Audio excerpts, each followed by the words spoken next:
David in Edmonton, Alberta, Canada, CJCA. Hi. Hi, Hank. How are you? I'm good.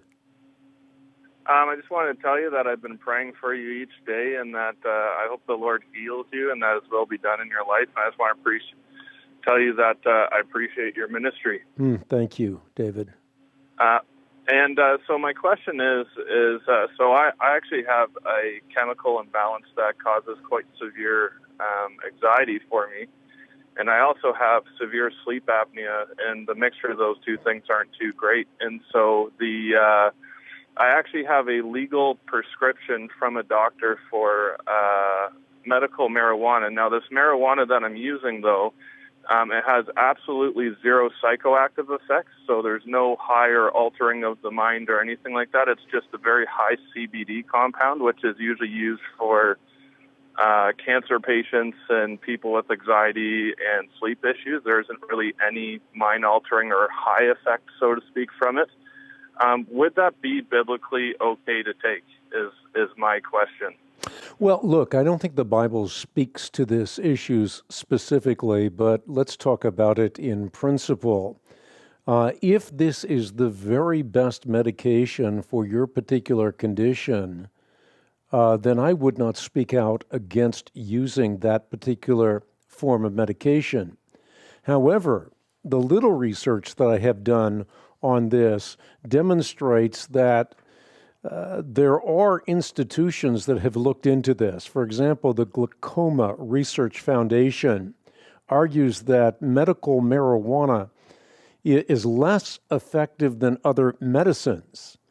And they say that to date, no study has shown that marijuana can lower the pressure in the eye better than any other current medicines that are available. And so the actual data in this particular field, the field of glaucoma, would say that there are better choices available. But again, if this is the best choice available, I would have no argument with it.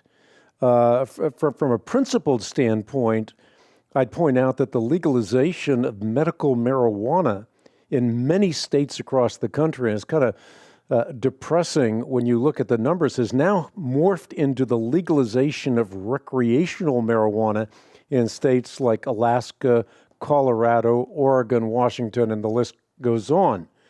So there is a correlation between medical marijuana as it is prescribed by doctors and what's happening now with the legalization of recreational marijuana.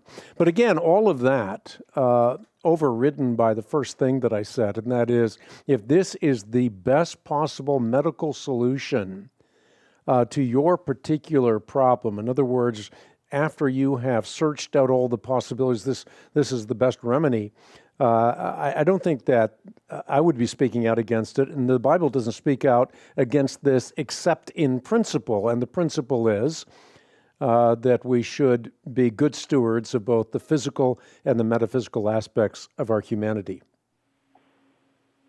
Awesome. Amen. I appreciate that. I just want to make clear, too, I absolutely do not agree whatsoever with people using it recreationally. I just, to me, I just don't agree with that at all. But as far as the very high CBD compound that they do give me, it's literally practically changed my life as far as anxiety and sleep apnea goes. And before, they had me on a pharmaceutical called lorazepam, which is actually can be quite a deadly drug to come off of because it's quite habit forming. And so I found alternatives, and this was one of the alternatives. And I found that it's helped me beyond belief as far as these medical conditions are concerned. But I wanted to ask your opinion about that, so I appreciate your answer. David, so much appreciated in terms of your comments and the conversation in general. Bless you.